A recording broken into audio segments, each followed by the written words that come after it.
Good evening दोस्तों, स्वागत है आपका टारगेट विद सर क्लास में।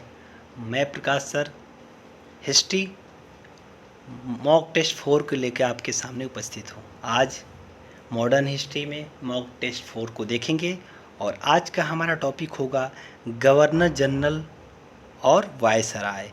कल हम लोगों ने गवर्नर और गवर्नर जनरल के बारे में देखा था, ठीक है। और आज हम लोग गवर्नर जनरल और वायसराय के बारे में देखेंगे, इनसे संबंधित प्रश्नों को देखेंगे। 25 प्रश्न होंगे, सारे ही प्रश्न महत्वपूर्ण होंगे। आप लोग सभी लोग लाइव आ जाएं, ठीक है। सभी लोग लाइव जुड़ जाएं। सभी को गुड इवनिंग। कैसे हैं आप लोग? सभी को हाय हेलो। आप लोग लाइव जुड़ जाएं और कमेंट कर दें एक बार। और आपकी पढ़ाई कैसी चल रही है कमेंट करके बताएं आप लोग, ठीक है। उम्मीद है कि आप लोग अच्छे से पढ़ रहे होंगे और सभी लोग अच्छे होंगे।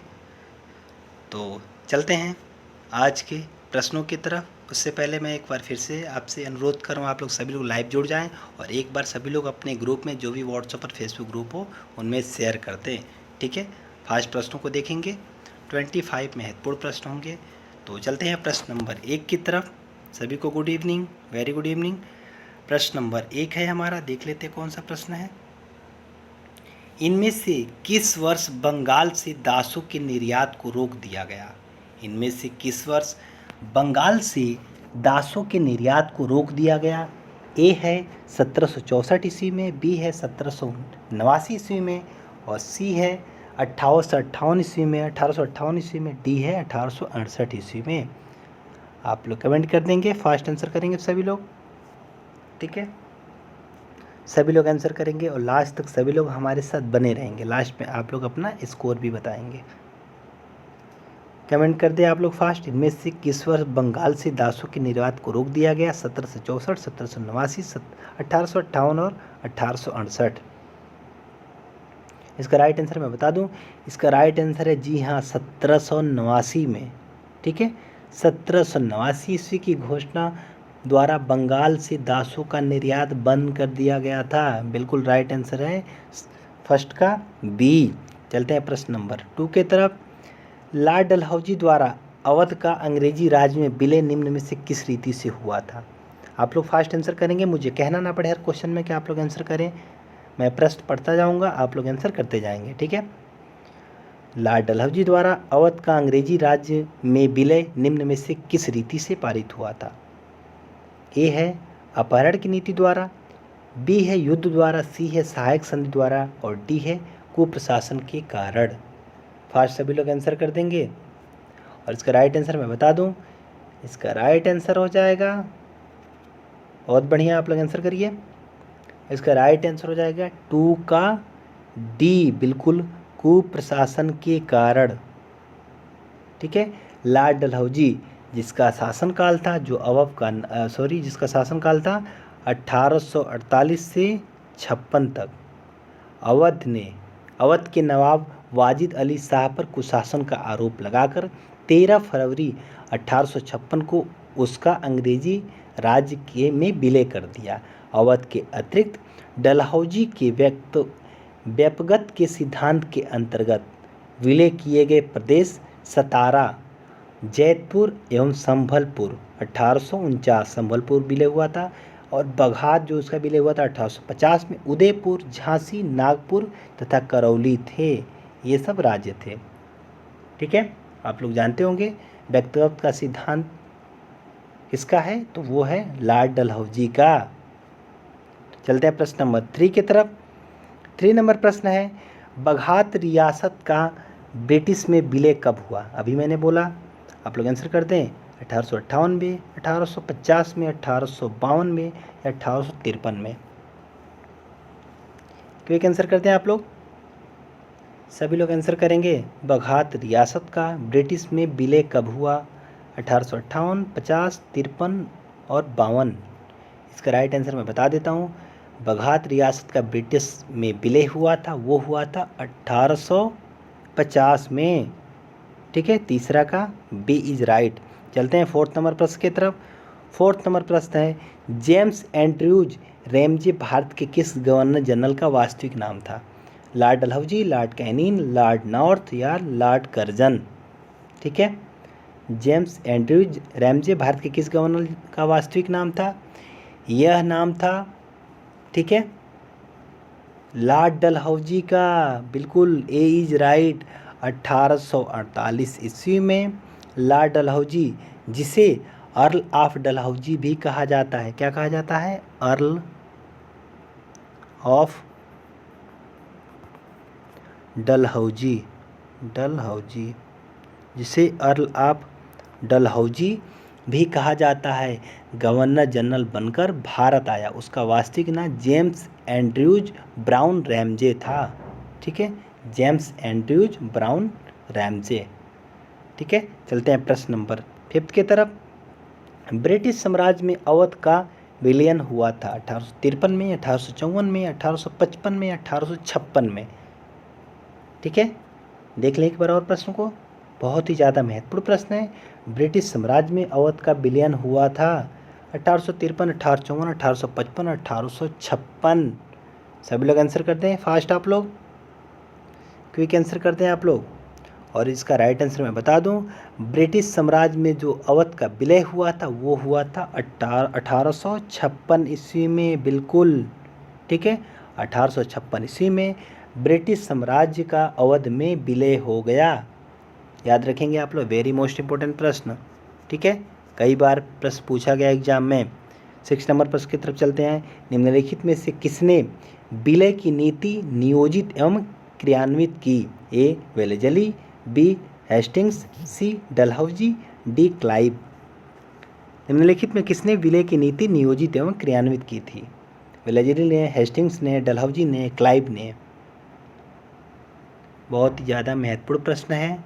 ठीक है, और ये यूपीपीएससी 2011 में पूछा गया प्रश्न है। सभी लोग आंसर करेंगे। और इसका राइट आंसर मैं बता दूं, इसका राइट आंसर है सी। बिल्कुल, विलय की नीति नियोजित एवं क्रियान्वित की किसने?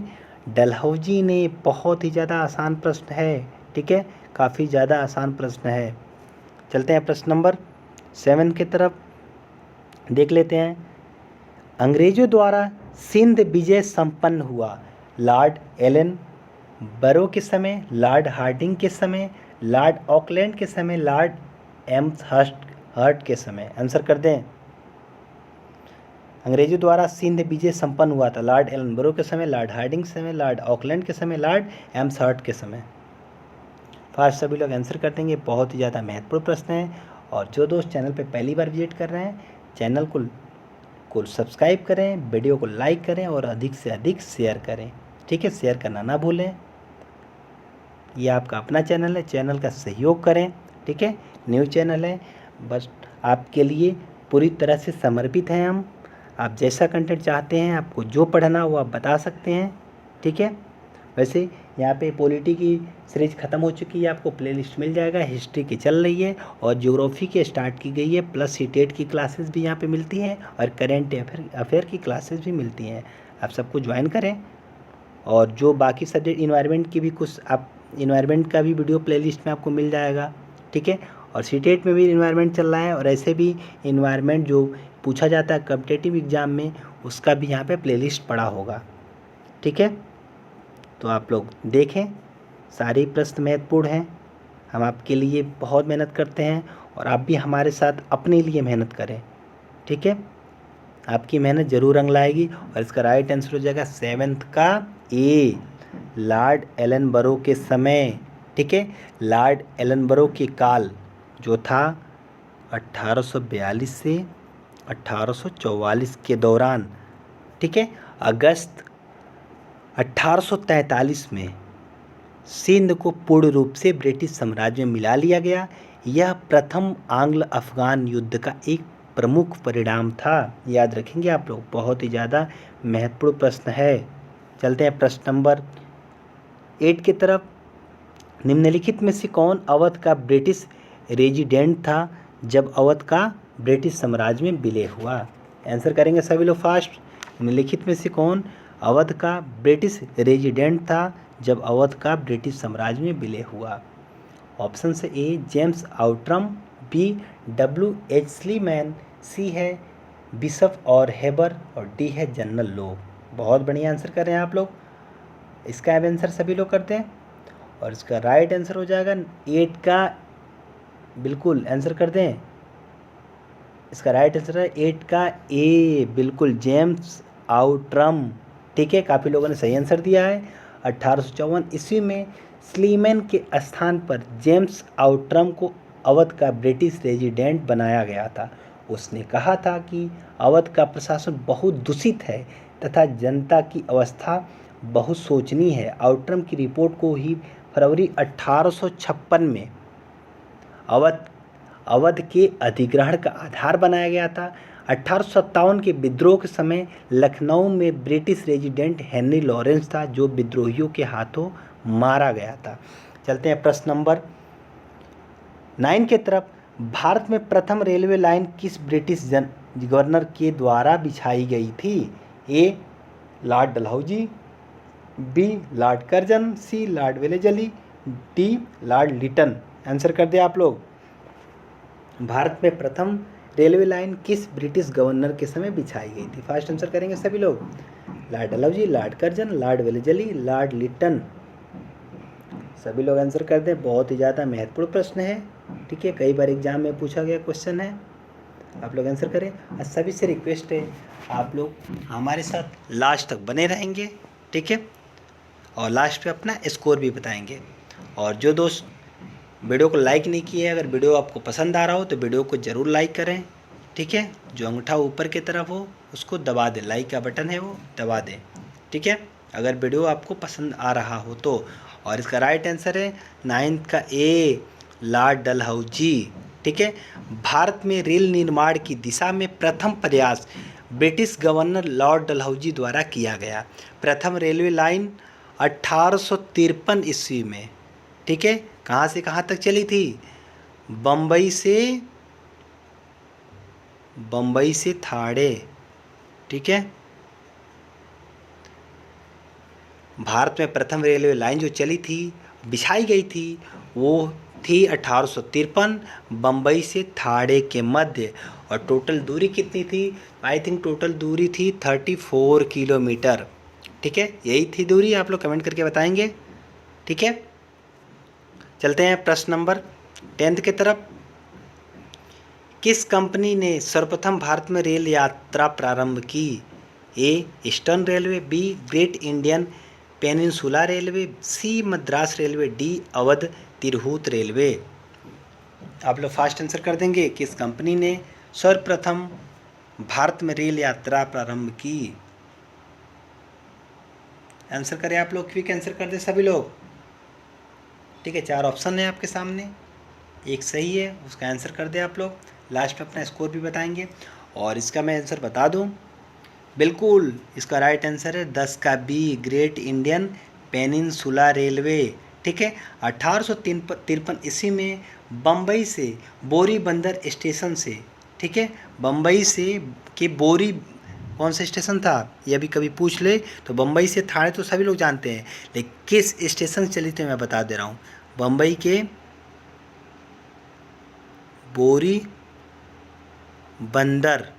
बोरी बंदर स्टेशन से थाने के मध्य भारत में सर्वप्रथम रेल यात्रा का प्रारंभ ग्रेट इंडियन पेनिनसुला रेलवे के द्वारा किया गया था। ग्रेट इंडियन पेनिनसुला रेलवे के द्वारा किया गया था। बहुत ही ज़्यादा महत्वपूर्ण प्रश्न है। चलते हैं प्रश्न नंबर 11 की तरफ। ब्रिटिश भारतीय राज्य क्षेत्र का अंतिम प्रमुख विस्तार हुआ? ए डफरिन के समय, बी डलहौजी के समय, सी लिटन के समय, डी कर्जन के समय। आंसर कर दें, फर्स्ट आप लोग आंसर कर देंगे। ब्रिटिश भारतीय राज्य क्षेत्र का अंतिम प्रमुख विस्तार हुआ डफरिन के समय, डलहौजी के समय, लिटन के समय, कर्जन के समय।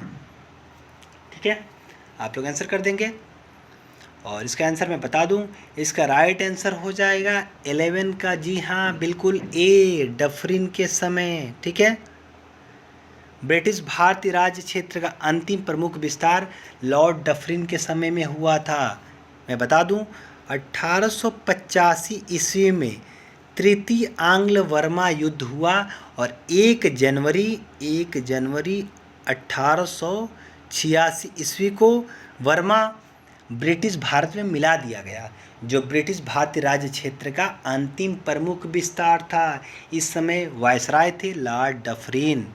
ठीक है, उम्मीद करता हूँ सबको समझ में आ गया होगा। चलते हैं प्रश्न नंबर 12 की तरफ। पब्लिक वर्क्स डिपार्टमेंट को 1845 से 55 के दौरान स्वरूप देने वाले थे Lord Dalhousie, Lord Cornwallis, Lord Auckland, George Auckland या वॉरेन हेस्टिंग्स। सभी लोग फास्ट आंसर कर देंगे, क्विक आंसर करें आप लोग। पब्लिक वर्क डिपार्टमेंट को 1845 से 55 के दौरान स्वरूप प्रदान देने वाले थे Lord Dalhousie, Cornwallis, Lord Auckland या वॉरेन हेस्टिंग्स। ठीक है, और इसका आंसर मैं बता दूं, इसका राइट आंसर हो जाएगा ए, बिल्कुल लॉर्ड डलहौजी। ठीक है, डलहौजी से पूर्व सार्वजनिक निर्माण का कार्य एक सैनिक बोर्ड पर था। इसके कार्यकाल में पहली बार एक अलग सार्वजनिक निर्माण विभाग बनाया गया था। इसके कार्यकाल में पहली बार, याद रखेंगे, एक सार्वजनिक निर्माण कार्यकाल या विभाग बनाया गया और सार्वजनिक उपयोग के लिए बहुत सा धन व्यय किया जाने लगा। राइट आंसर है ए। चलते हैं प्रश्न नंबर 13 की तरफ। विधवा पुनर्विवाह अधिनियम किसके शासनकाल में क्रियान्वित किया गया? A lord Dalhousie, B lord Canning, C Henry Hardinge, D lord Lawrence. Answer कर दे आप लोग 30 नंबर का। फिर से एक बार मैं प्रश्न को रिपीट कर देता हूँ। विधवा पुनर्विवाह अधिनियम किसके शासन में क्रियान्वित किया गया? Lord Dalhousie, Lord Canning, Lord Henry Harding, Lord Lawrence. ठीक है, और इसका आंसर मैं बता दूं, इसका राइट आंसर हो जाएगा 13 का बी, बिल्कुल जी हाँ, 13 का बी लॉर्ड कैनिन।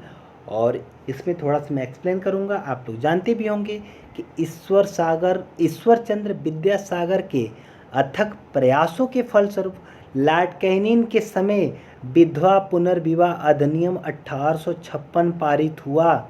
ठीक है, किसके फलस्वरूप? ईश्वर चंद्र विद्यासागर के अथक प्रयासों के फलस्वरूप लॉर्ड कैनिन के समय में विधवा पुनर्विवाह अधिनियम 1856 पारित हुआ।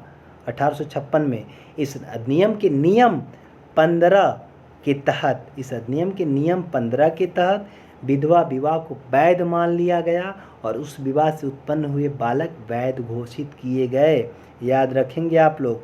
ठीक है, इसका राइट आंसर हो जाएगा ऑप्शन बी। चलते हैं प्रश्न नंबर 14 की तरफ। 1 नवंबर 1858 को महारानी विक्टोरिया का घोषणा पत्र इलाहाबाद में पढ़कर सुनाया था।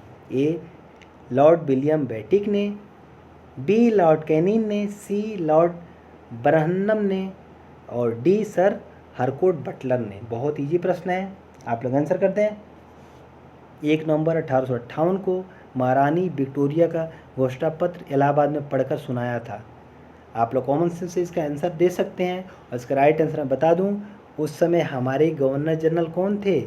तो लॉर्ड कैनिन, बिल्कुल बी इज राइट। ठीक है, 1857 की जो क्रांति हुई थी, इसका सबसे महत्वपूर्ण परिणाम यह था कि महारानी की उद्घोषणा 1 नवंबर 1858 को इलाहाबाद में जो दरबार लगा था, उसमें भारत के प्रथम वायसराय थे लॉर्ड कैनिन द्वारा उद्घोषित की गई। ठीक है, भारत के अंतिम गवर्नर जनरल भी थे लॉर्ड कैनिन। ठीक है, और प्रथम वायसराय भी थे लॉर्ड कैनिन। याद रखेंगे, अंतिम गवर्नर जनरल लॉर्ड कैनिन और प्रथम वायसराय भी थे लॉर्ड कैनिन। ठीक है, याद हो गया आपको। चलते हैं प्रश्न नंबर 15 के तरफ। निम्न में से कौन एक भारत का प्रथम वायसराय था? Lord Clive, Lord Cornwallis, Lord Canning, Lord Ripon. ठीक है, इसका आंसर मैंने बताया पीछे, सेम क्वेश्चन है। पीछे क्वेश्चन अलग था लेकिन मैंने उसमें एक्सप्लेन कर दिया और आगे वही क्वेश्चन रखा गया है। निम्न में से कौन एक भारत का प्रथम वायसराय था? तो मैंने बताया कि जो अंतिम गवर्नर जनरल थे वो भी लॉर्ड कैनिन थे और भारत के प्रथम वायसराय थे लॉर्ड कैनिन। ठीक है, चलते हैं प्रश्न नंबर 16 की तरफ। ये प्रश्न आपके किसी भी एग्जाम के दृष्टिकोण से महत्वपूर्ण है, चाहे वो एसएससी हो, बैंक हो, रेलवे हो, यूपीपीएससी हो, सीटेट हो। ठीक है, इनमें ये सब प्रश्न पूछे जाते हैं। जूनियर लेवल में जो सीटेट के प्रश्न आते हैं, हिस्ट्री के इसी टाइप के प्रश्न आते हैं। ठीक है, तो आप लोग हमारे साथ बने रहें। और देखिए 16 नंबर प्रश्न, अपने पुत्र के स्थान पर दूसरे उत्तराधिकारी को गोद लेने के अधिकार को पुनः स्थापित किया था। एक 1858 के भारत सरकार अधिनियम ने, बी लॉर्ड कैनिंग ने, सी 1860 में सनद के जारी किए जाने से, और डी 1858 की साम्राज्ञी की घोषणा ने। आंसर कर दे सभी लोग, ठीक है। फर्स्ट आंसर कर दे 16 नंबर का, अपने पुत्र के स्थान पर दूसरे उत्तराधिकारी को गोद लेने के अधिकार को पुनः स्थापित किया गया था। इसका राइट आंसर है 1816 का डी 1858 की साम्राज्ञी की घोषणा ने। महारानी की जो घोषणा हुई थी 1 नवंबर 1858 को हुई, इलाहाबाद में हुए दरबार में लॉर्ड कैनिंग द्वारा उद्घोषित की गई। इसमें भारतीय देशी राज्यों के प्रति नीति को भी व्यापक रूप से परिवर्तन किया गया और ब्रिटिश साम्राज्य के लिए संभावित किसी संकटापन्न स्थिति से बचाव के लिए उनका प्रयोग करने हेतु उन्हें तैयार किया गया, ठीक है। विजय और विलय की नीति का पूर्णतः परित्याग कर दिया गया और देशी राज्यों के शासकों को उत्तराधिकारी गोद लेने की अनुमति दी गई। कौन सी उद्घोषणा थी? 1 नवंबर 1858 की इलाहाबाद में लगी दरबार की उद्घोषणा के अनुसार, ठीक है, जिसे पढ़कर किसने सुनाया था? लॉर्ड कैनिंग ने। चलते हैं प्रश्न नंबर 17 की तरफ। महारानी विक्टोरिया को भारत की साम्राज्ञी नियुक्त किया गया। सभी लोग आंसर करते हैं। महारानी विक्टोरिया को भारत की साम्राज्ञी नियुक्त किया गया। ए 1858 में, बी 1876 में, सी 1877 में, डी 1885 में। फास्ट सभी लोग आंसर कर दें, ठीक है। और किस अधिनियम के तहत किया गया था मैं बता दूं, राजसी उपाधि अधिनियम और रॉयल टाइटल एक्ट अधिनियम, ठीक है। रॉयल टाइटल एक्ट लिख देता हूँ इंग्लिश में भी, रॉयल टाइटल्स एक्ट, ठीक है। रॉयल टाइटल एक्ट 1876 में पारित, ठीक है। इसका राइट आंसर ये नहीं है, मैं बता रहा हूँ आपको। राष्ट्रीय उपाधि अधिनियम रॉयल टाइटल्स एक्ट 1876 में पारित किया गया।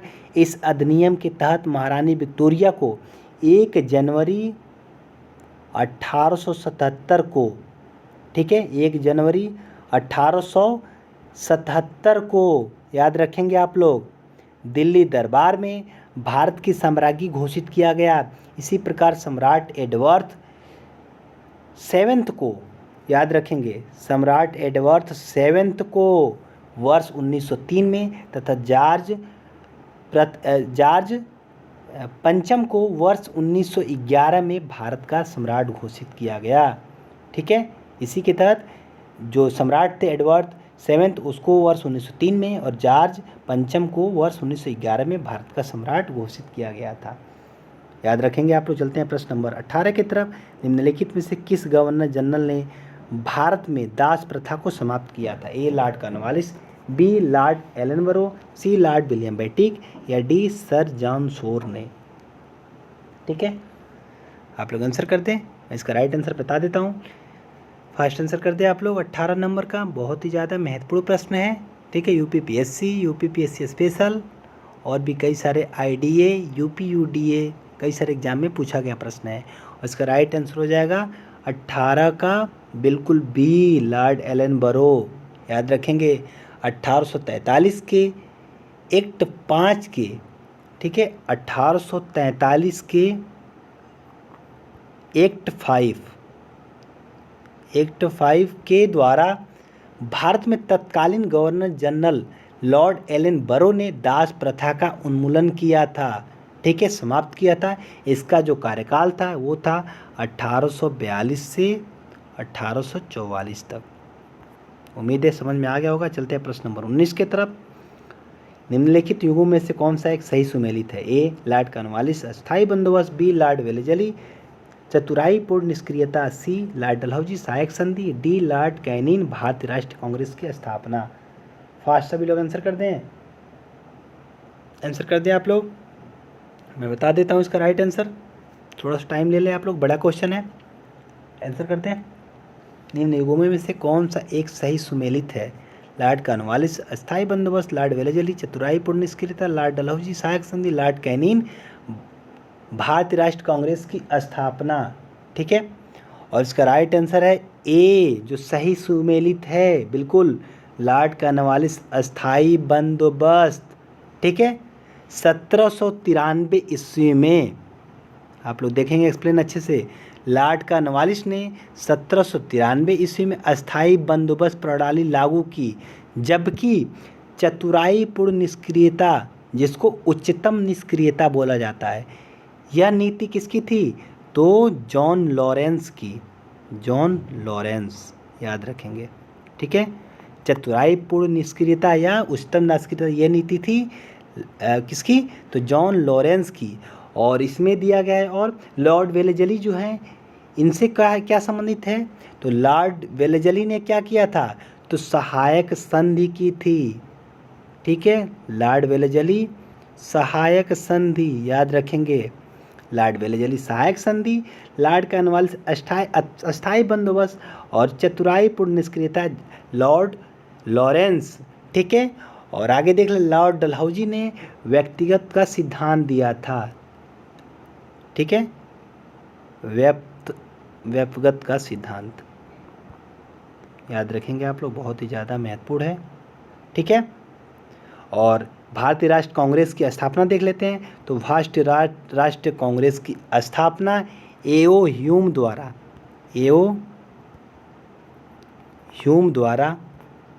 ठीक है, लॉर्ड डफरिन के कार्यकाल में की गई थी।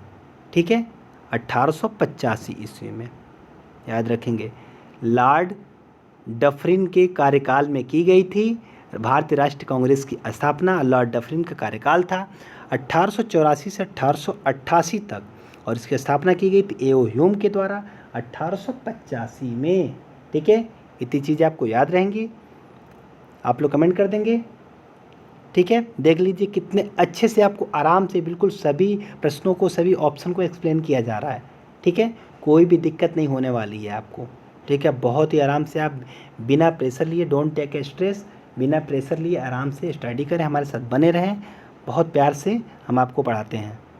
चलते हैं 20 नंबर प्रश्न की तरफ। पेशवाशिप को कब समाप्त किया गया? 1858 में, 1818 में, 1861 में, 1802 में। पेशवाशिप को कब समाप्त किया गया? फास्ट आंसर कर दें, आप लोग सभी लोग आंसर कर दें फास्ट। इसका राइट आंसर है बी, बिल्कुल 1818 में। ठीक है, मैं थोड़ा सा आपको बता दूं, लॉर्ड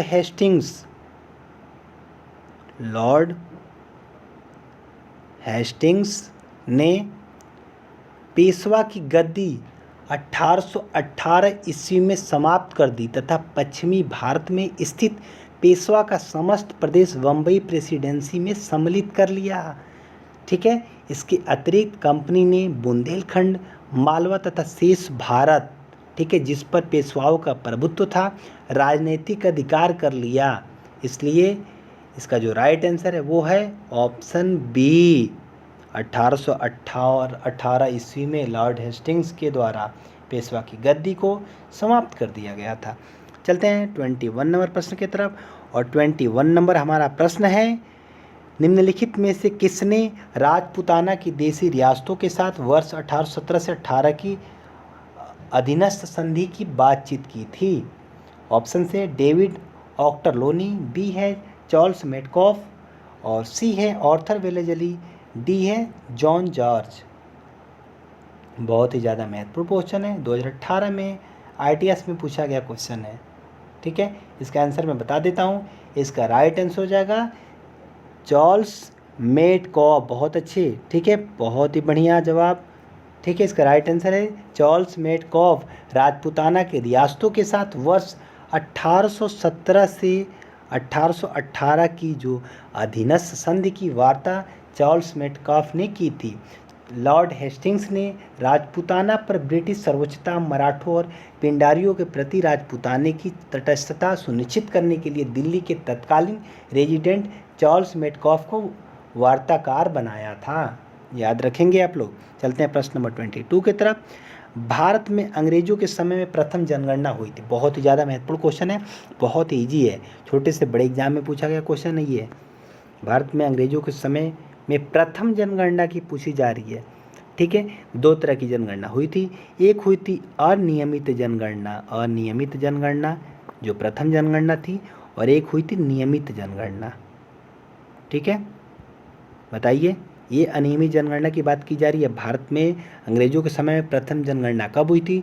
तो भारत में अंग्रेजों के समय में प्रथम जनगणना हुई थी, बताइए, लॉर्ड मेयो के शासनकाल में 1872 में। ठीक है, लॉर्ड मेयो के कार्यकाल में 1872 में अनियमित जनगणना पहली बार की गई थी भारत में, याद रखेंगे आप लोग।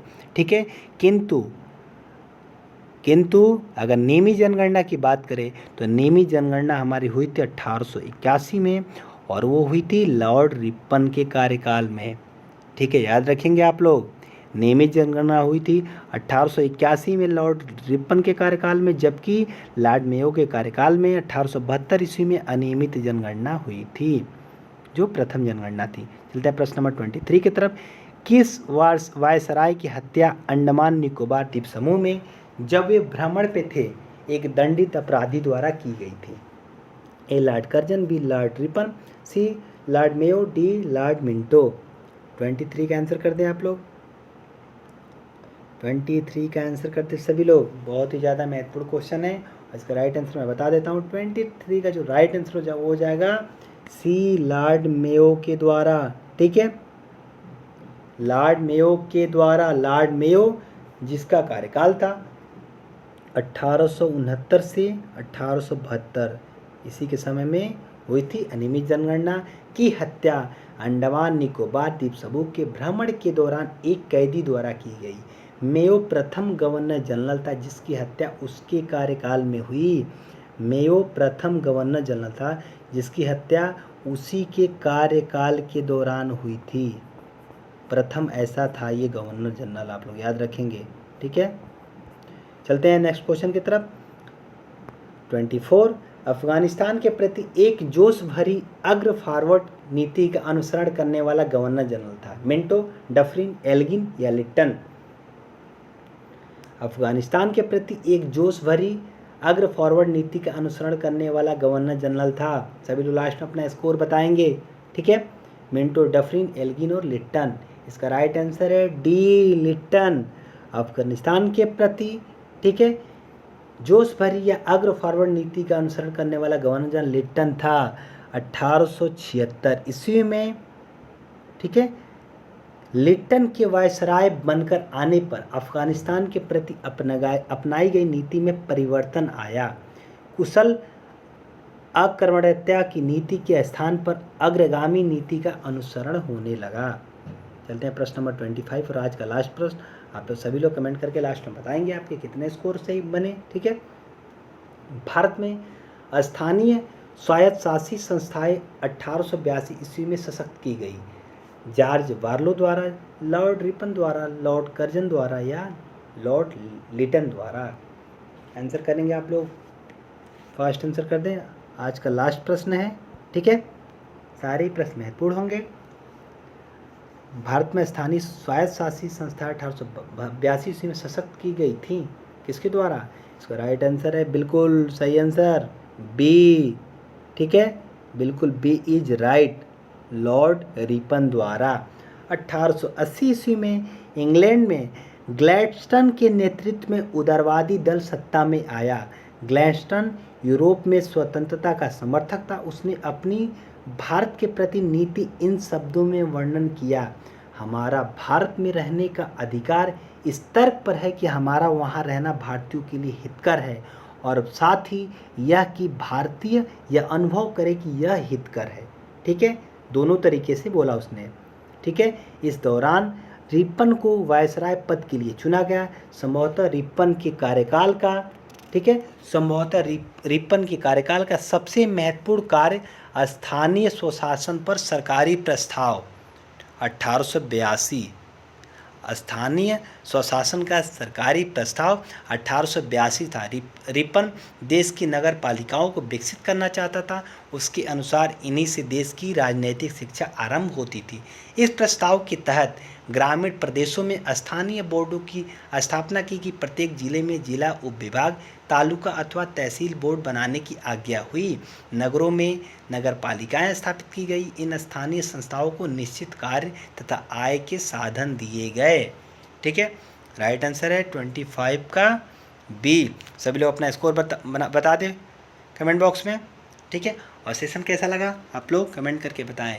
जो दोस्त चैनल पे पहली बार विजिट करें चैनल को सब्सक्राइब करें और वीडियो को लाइक करें और अधिक से अधिक शेयर करें। जो दोस्त अब तक लाइक नहीं किए हैं वो लाइक बटन दबा दें, लाइक करके जाएं, कमेंट करके अपना स्कोर बताएं।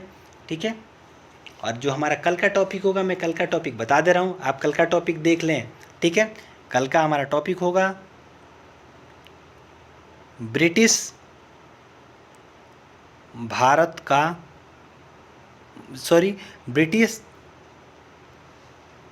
ब्रिटिश शासन का भारतीय अर्थव्यवस्था पर प्रभाव। ठीक है, भारतीय अर्थव्यवस्था पर प्रभाव लिख ही दे रहा हूँ, अर्थव्यवस्था पर प्रभाव हमारा कल का टॉपिक होगा।